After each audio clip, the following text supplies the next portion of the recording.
Hi, Shirley here, and I'm with the weekly forecast for the 21st until the 28th of November 2021. It's an interesting week. We are after the eclipse, and there are a couple of interesting stuff going on in the skies. So what I'm going to do is basically lay out the energies. I'm not going to go sign by sign this time. I'm going to invite you to tell me in the comments below what is your sun, moon, or ascendant. And I hope I'm not promising too much, but you can write me your sun, moon, or ascendant, and I'm going to write you a short channeled message for you for this week. So how this plays out for you. So, for those of you who do not know me, my name is Shirley. I'm a professional astrologer, an intuitive reader, and a certified aromatherapist, a holistic health practitioner. I do readings, and I do readings, and I have right now two options for phone readings or Zoom meeting readings, and I also have an option for a written reading. So for a phone reading or a Zoom meeting reading, I have 90 minutes for $300. I have 30 minutes for $150. This is where we focus on just one or two questions that you have. That is a sort of a divination. And I do recommend the 90 minutes reading. I charge $300 for the $300 or the equivalent in Bitcoin or Ethereum. And I'm going to post down below my wallet for Ethereum or Bitcoin, where you can donate me also money for this channel and for these forecasts and the videos that I'm making and the content that I'm creating for you. So if you do like this content and want to support me to spend time not just doing readings but also promoting this podcast, then that's the way to go. I know I wanted something more to say. My written readings. Yes, so I do have an option for written reading. And the written reading is a natal chart reading, and it's going to focus not necessarily on the big three. It's going to focus on what you are needed right now, what is channeled for you right now. And that reading is, let me see, what am I getting from my guidance? $50. Only $50. Okay, it's a short reading, and it covers what you're needing right now, what you need to know right now, and the tools you need to implement in your life right now. It gives you both the interpretation for various parts in your chart and the remedies that are channeled especially for you. You can DM me for that. And I also am beginning to open a mailing list, finally. So all you need to do to be on my mailing list is just to DM me on Instagram. I'm Shirley Youngblood on Instagram. I also have a business email, and I'm going to post it down below. It's a matter of spirit 1881 @gmail.com. A matter of spirit 1881 @gmail.com. You can email me for the readings. You can also email me just to ask to join the mailing list, and I'm going to update you whenever I have new offerings, new videos, new platforms, and interesting stuff coming up. That was a long intro. Back to today's forecast. So this week's forecast. So this week, first of all, we are on the aftermath of the eclipse, and that does not mean that the eclipse has ended. The eclipse that was in Taurus, it wasn't all gone. You can watch my video on the eclipse. It's still relevant. And it is relevant because eclipse affects us up to 3 months after the eclipse. And so whatever happened this Thursday for you began a sort of a transition. Some things that are going to be eclipsed away, taken away, dealt with at the root cause, and some things that are going to come to you instead. So you should look not only at the Taurus-Scorpio axis, as I said on that video, but also at the Sagittarius-Gemini because the nodes were still in Gemini, the eclipse was loosely conjuncting the nodes. So if you are still feeling it on the eclipse and it's like, oh, nobody talks about it now, it's like, oh, there was an eclipse that we were prepared for 6 months or so, and I'm still feeling it. So yes, there is the aftermath of the eclipse, and it's still playing out. If you have something in Taurus, if you have something in Scorpio or Sagittarius or Gemini, you're going to feel it strongly. And of course, these are axes. So the axis is like, it's not just one axis, it's also the horizontal axis. And that would be Pisces and Virgo, or that would be, always getting those, Aquarius and Leo. Yes, those things.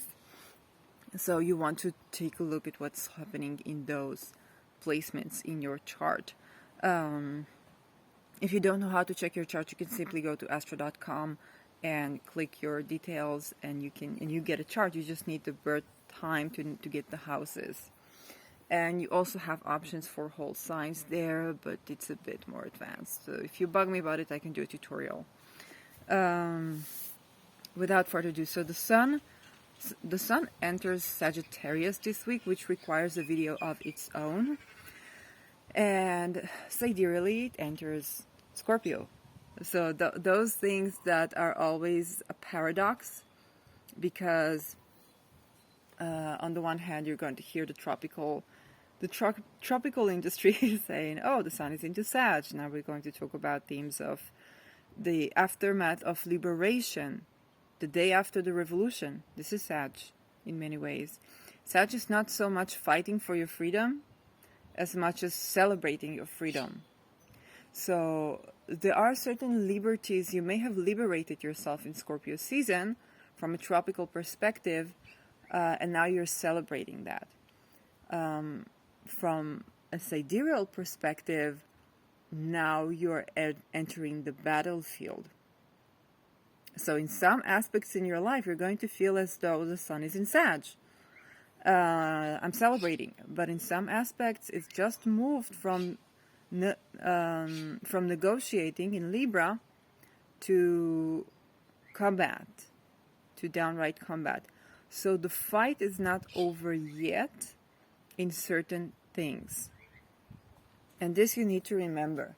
But you can also rest on your laurels quite a lot.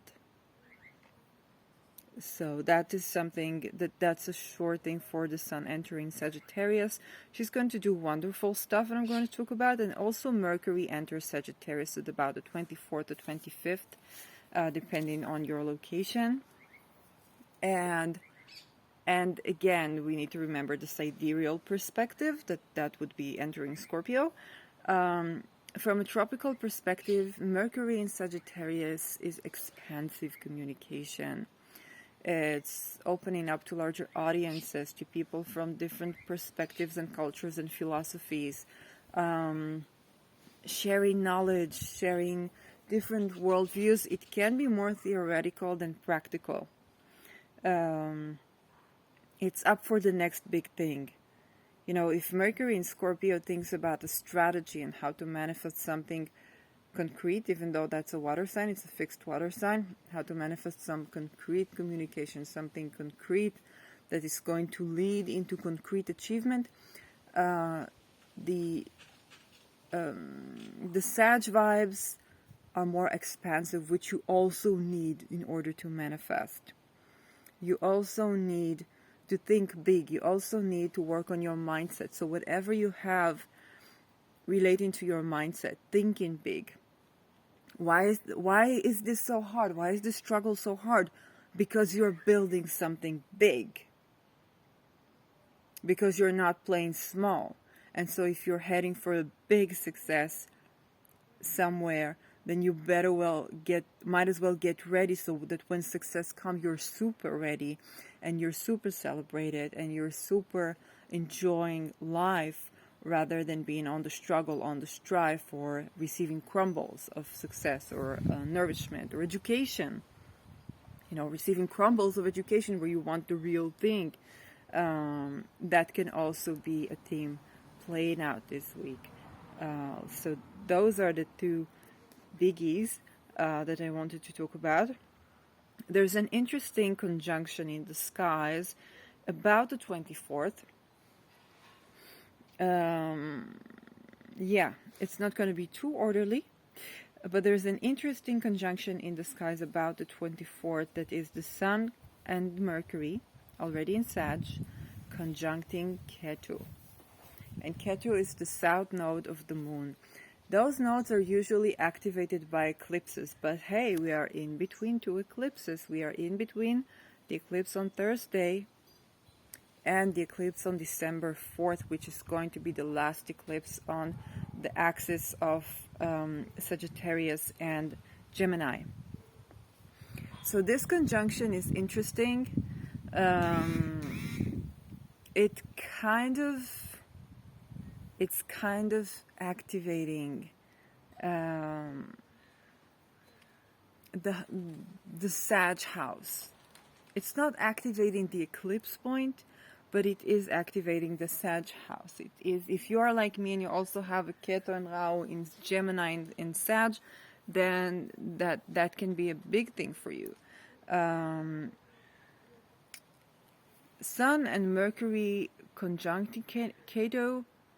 Sun is something in the identity, in the Sag house. So let's say career, the identity of yourself in your career placement. And Mercury is a mindset. So it's a good time to release certain mindsets about your identity in the Sag house. How do I think about myself? In my, let's say Sagittarius is your 7th house. How do I think about myself in my one-to-one relationships? That can be bosses, that can be the neighbor in front of you, that can be your partner. How do I think about myself in one-to-one relationships? That can be the 12th house. That can be an illumination of certain unconscious patterns that you need to release.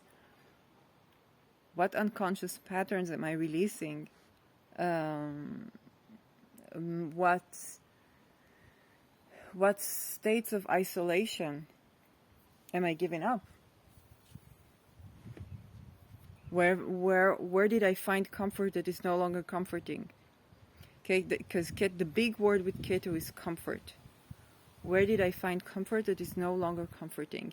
And that does not mean that you're not going to hold on to that Ketu placement. It does mean that you need a bit more of letting go there. And that's a big theme about Ketu Rahu. It's not about letting go of the Ketu. It's about integrating the Rahu and the Ketu together so you can have a balance between the past and the future, and balance between that leaning back, leaning into comfort and going out of your comfort zone, because you need to do both in life. If you cannot get comfortable in something, the only way to get comfortable is to get comfortable with being in discomfort, but you need to get comfortable eventually. Okay, so that which is Rahu is supposed to be Ketu for you by the end of your days. So yes, now let's go one by one. So on the 21st, Saturn in Aquarius sextiles Chiron in Aries. So we have Saturn in Aquarius sextiling Chiron in Aries, and Mars sextiling Venus in Capricorn. Those two sextiles are very beneficial for resolving issues about Mars and Venus. Because Chiron in Aries is in a Mars rule sign. And whenever you have issues with Chiron in a fire sign, you have issues with the themes that masculine energies deal with. It doesn't matter your gender.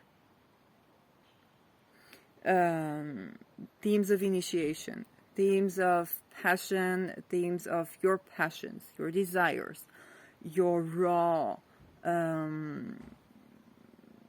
needs, raw urges. Okay, sexuality, of course, that side of raw sexuality, and also frustrations, aggression, Rejection, if Mars is initiation, what happens when you meet rejections, or when you or what happens when you try over and over again?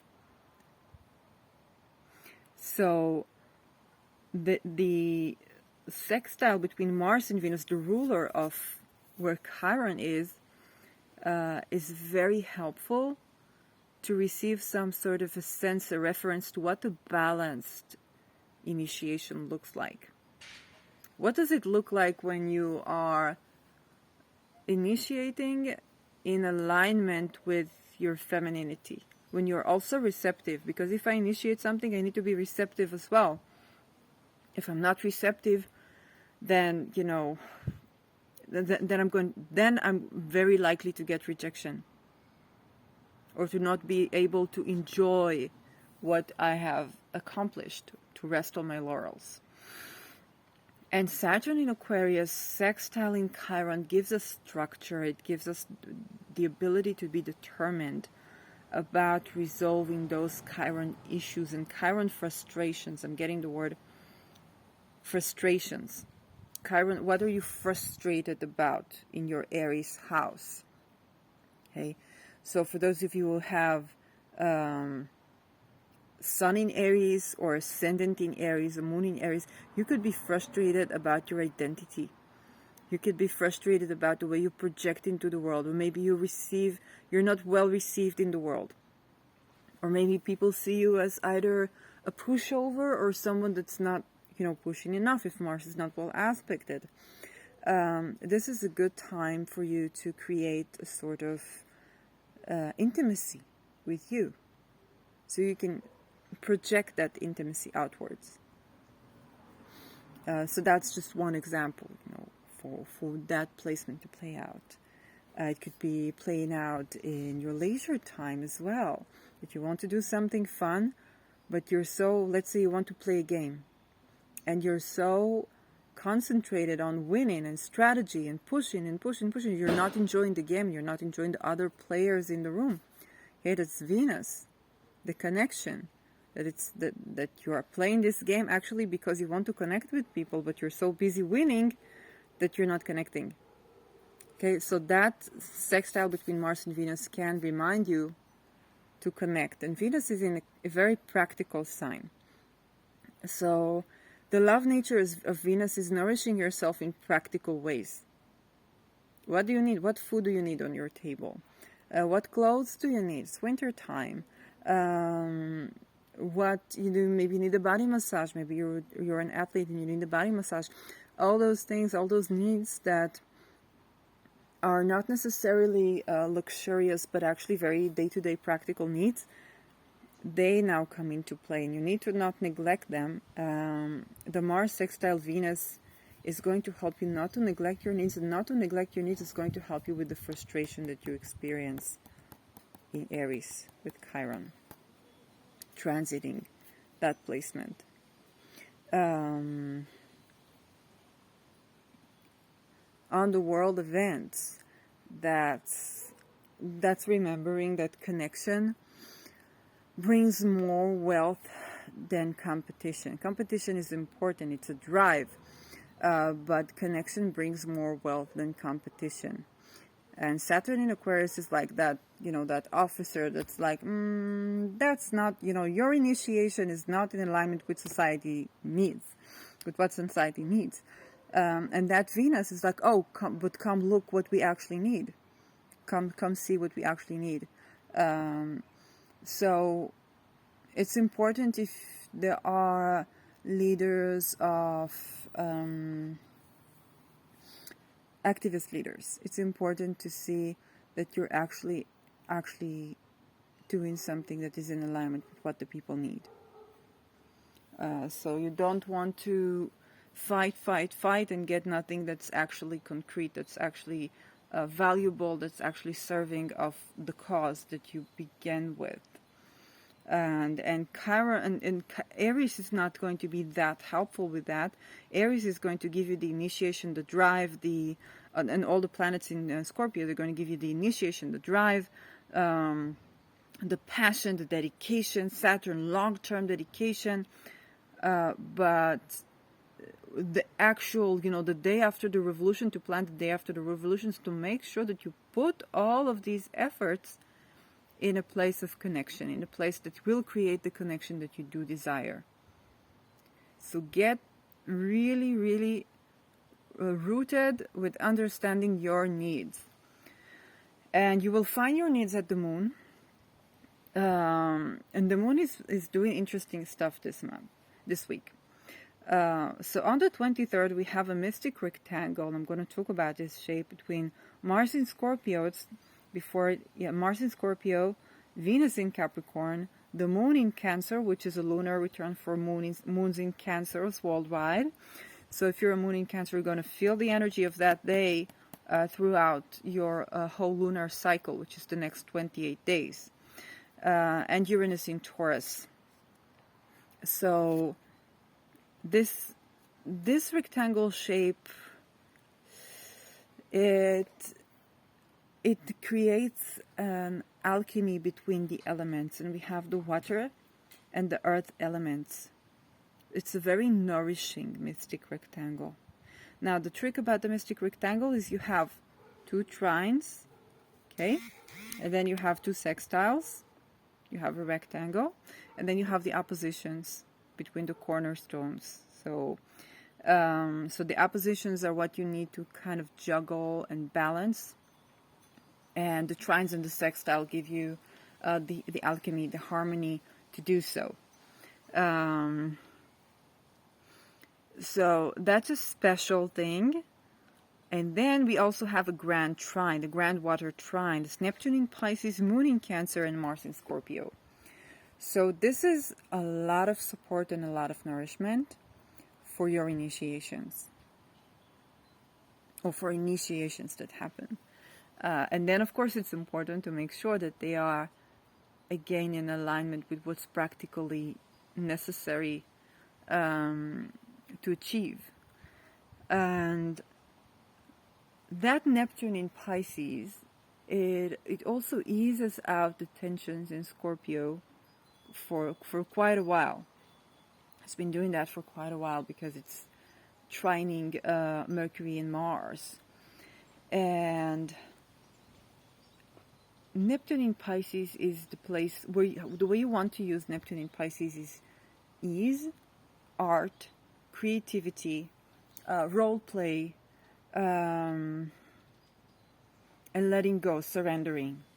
Those are the some of the highest frequencies of Neptune. And when you do that, then you get the good vibes from Neptune. And do that, because when you do that, and this is also important financially for the world, because when we do invest in those things, Neptune, they do not become the hidden, the lie and manipulation, the get rich quick schemes. That's like a harsh aspect of Neptune Mercury or Neptune Mars or Neptune ruler of the 2nd or the 7th or something. And you want to spend time on leisure time. You want to invest in your leisure time, in art and creation, creativity, because those things are going to bring out the good vibrations of Neptune. Neptune is capable of doing so much and healing so much through that play with reality. And we want to exert that play with reality in a way that is supportive and nourishing. And that bit of escapism is wonderful. It's wonderful. Think about the void, meditation in the void. That's a great form of, letting go, surrendering something, surrendering the hard work that you may be doing, and investing in some leisure time. And when you get to do that, then you won't need to suffer, let's say, hidden ailments, which is also represented by Neptune. Those ailments that you don't see, that grow and grow and grow, and you don't see because they're hidden, they're neglected, they're the what you don't know that you don't know. Or other facets of hidden. For example, in worldwide, that can the Pluto sextile Neptune, that can also be human trafficking, hidden, hiding abuse, hidden abuse. The Pluto sextile Neptune is now has created the discourse, the open discourse, the minute they started to speak up about gaslighting. Nobody knew what's gaslighting. What is gaslighting? Gaslighting is trying to make someone doubt their sense of reality. So the sense of reality is Neptune, and playing with that, using that play as a method of overpowering someone, that's Pluto. Okay, that's a bad vibe that got from very harmonious aspects between two giants that can be very beneficial. So that's for the beginning of the week. And we have, okay, I'm not going to get into deep of the trine, the grand trine, as the big thing to remember with the grand trine is that you need to activate it. It's harmonious, it's flowing, it's easy to tap into, but you need a bit of action. You need to consciously tap into that to get the benefits from that. It's not going to steer you into action as such as the hard aspects. The aspects that are more divided by 2, like the 45. The 90 divided by 2, sorry, the 90 and the 90 divided by 2. Those aspects are going to steer you into actions. Like, oh, you need to do something. The opposition, you need to juggle something because something is unbalanced.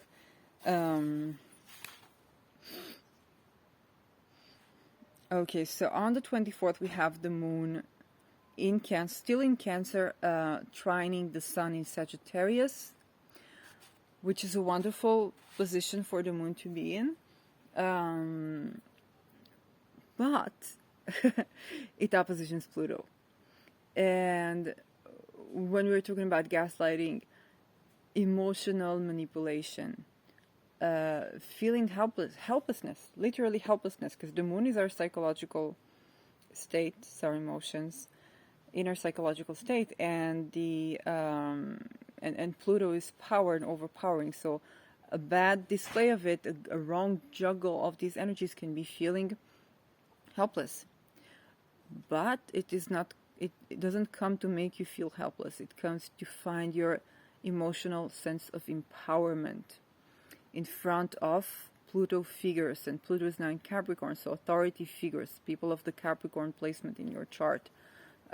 Find your emotional ease. Okay, it's a transient effect, but if you set your intention goes a long way with Pluto to find your emotional sense of ease in the face of authority. That can very well ease that placement.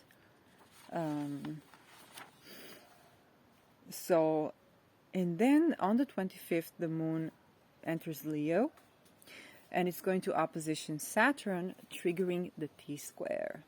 But not the T-square of the Scorpio, the T-square we had in July and August. And this is a lunar return for Leos, so Leos get another shot of 28 days with this imprint of energies, which is not the easiest. Mars is now, at this point, is no longer harshly squaring Saturn. So it's not like a T-square from here, and it's not like the rectangle. Not like the aligned line. How do you say it? It's a form of a rectangle. But it's not that one. It's not the 90, 90, 90, 90. But it's close. We're still in the aftermath of the Mars in Scorpio squaring Saturn. And in addition to that, we are getting a slight triggering of the T-square from the summer, which is intense. On the 20, it will get better in 1 or 2 days, where the moon hits Virgo, and there will be a resolution of those triggers, of those frustrations, of those things that are being enlightened within you and enlivened within you. In world events, yes, we can see a bit more of what we saw in the summer: unstable weather. Though that's the moon, it's not the sun and it's not Mars, and it's a transient effect. So I'm not expecting something big on that day, but it can create like a couple of earthquakes. But earthquakes happen all the time.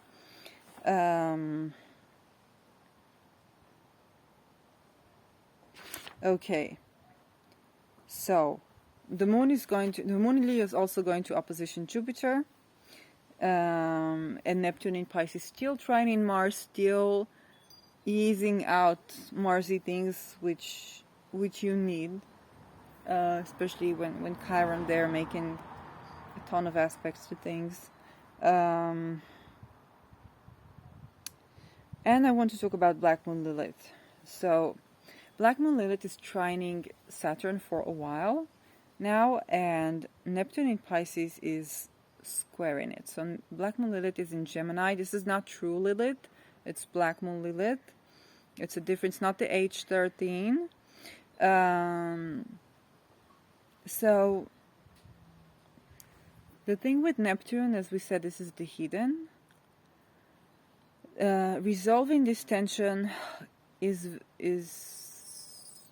using art, using role play, using fantasies to do with role play, to heal that Lilith. Because Lilith in Gemini it can be about communication around our raw needs, our bodily needs, and our sexual needs. You can sense communication with your body when Lilith is there, and Lilith is the Chiron of sexuality. Literally, it's the Chiron of sexuality.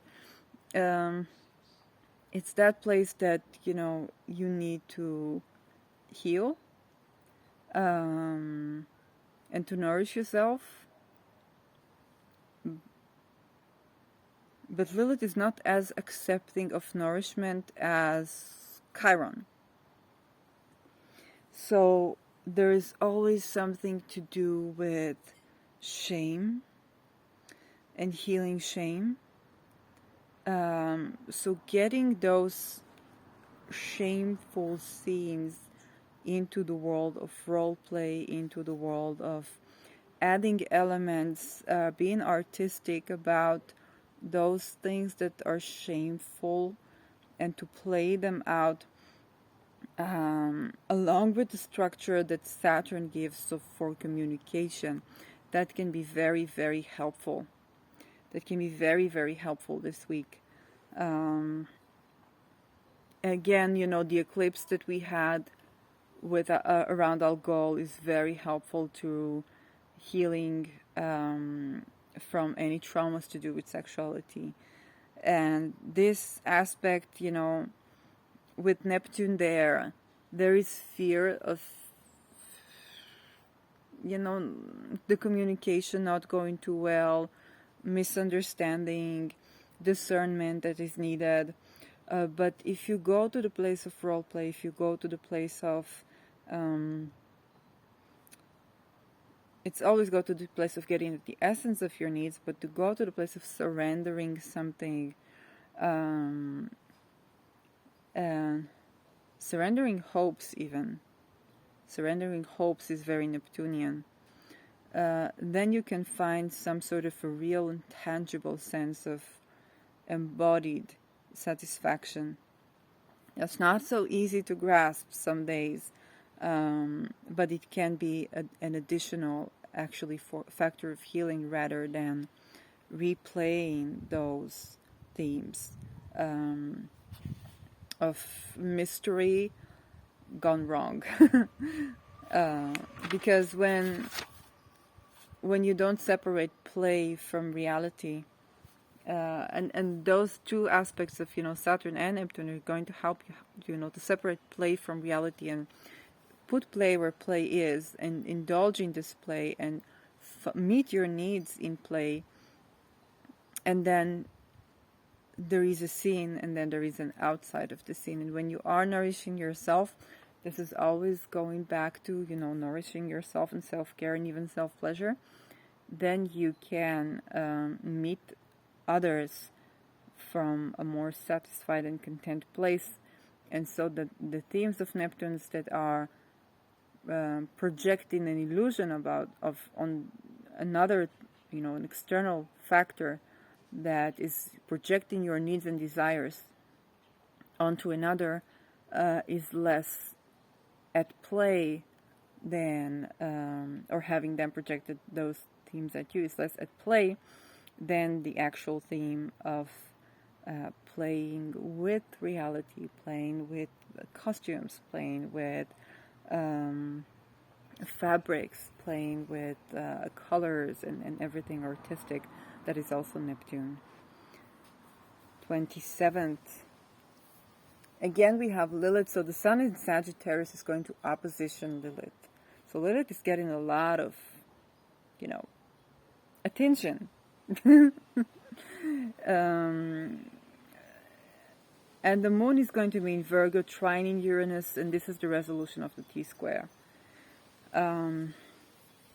So lean into the Moon. I know the Moon is Virgo, is not, the comfiest of places. It requires precision and accuracy and details, and pets is also a good way to resolve this, especially with the Sun ruling Leo in Sag. Petting pets, really, it genuinely is helpful. Anything more that wants to come about this day? Yes. Healing Leo. Okay. Healing Leo. Healing your Leo house, because Sun is ruling Leo. And she oppositions Black Moon Lilith. So if you are... you have to understand that your fantasies, that's the Lilith part, are not your identity. And we go back to the role play. Let's say you like something in a role play, you like something in a fantasy. It doesn't mean you are like that in real life. Just like in the movies, an actor can play many characters and feel attachment to them, and they may be satisfying need in the actor's life, but that they're not the identity of the actor. And if you remember that, it can help you heal some root issues around your identity. How do you think about yourself in relation to your fantasies? Your fantasies are not who you are. They have a great insight as to what affects you in the world, as to maybe your sense of curiosity about things, but they're not who you are. And the Sun in Sagittarius is very expansive.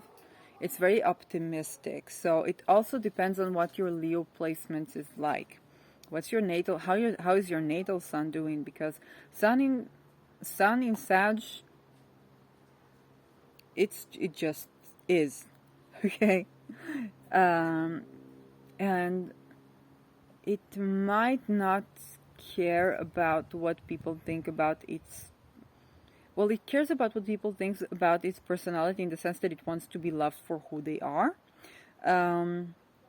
But it's not going to shy about being who they are, and it's not going to satisfy the crowd. So with Leo, there is some sense of desire for appreciation that can lead to satisfying of the crowds. In Sag, it happens in a different way if it happens. And you want to heal your Sun. You want to understand that you deserve this freedom. And let's see what else wants to come. Practice contentment. contentment meditation. I have a video on contentment meditation in this channel. It's a great meditation to practice. It's a great meditation to practice for everyone, and especially when you want to release the sun from attention. You know, when this, if let's say you have a sun year. What's a sun year? If you have a profection year, it's a Hellenistic technique. I think it was Hellenistic first, but I'm not sure if they invented that or not. And it means that every year your chart is dominated by a Time Lord. So starting from your ascendant. So if you're born, let's say, with ascendant Leo, then your first year and your 13th year is going to be ruled by the sun, because the sun rules Leo. So especially if you have a sun-ruled year, you definitely want to look into contentment meditation.